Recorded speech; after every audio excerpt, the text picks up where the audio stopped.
আমার মতো মাছ প্রিয় মানুষদের একটা সমস্যা হয়, মাছ খেতে তো ভালো লাগে কিন্তু রান্না করতে গেলেই যত কষ্ট।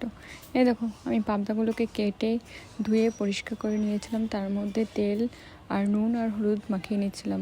তেল মাখানোর ব্যাপারটা এই কারণে, কারণ এই মাছে যেহেতু আঁশ থাকে না, তার জন্য তেল মাখানো, কারণ না হলে মাছটা না তেলে দেওয়ার পরে, কড়াইতে দেওয়ার পরে ফুটবে, আর যার কারণে হাতে লাগবে। তারপরেও দেখো, এরপরেও তেলটা এমন ছিটেছে, আমি তো ভয়ে সেই দূর থেকে মাছটাকে উল্টে পাল্টে দিচ্ছিলাম।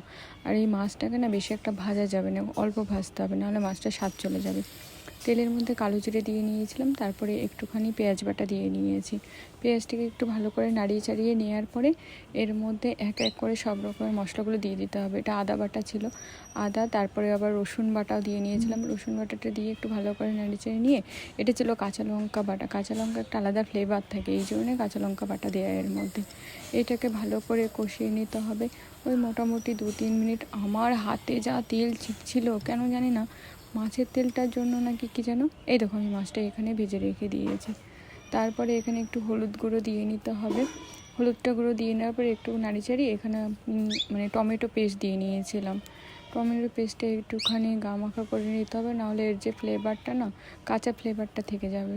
তো এইভাবে কিছুক্ষণ 1-2 মিনিট একটু নাড়িয়ে চাড়িয়ে নিয়ে এর মধ্যে জলটা দিয়ে দিতে হবে।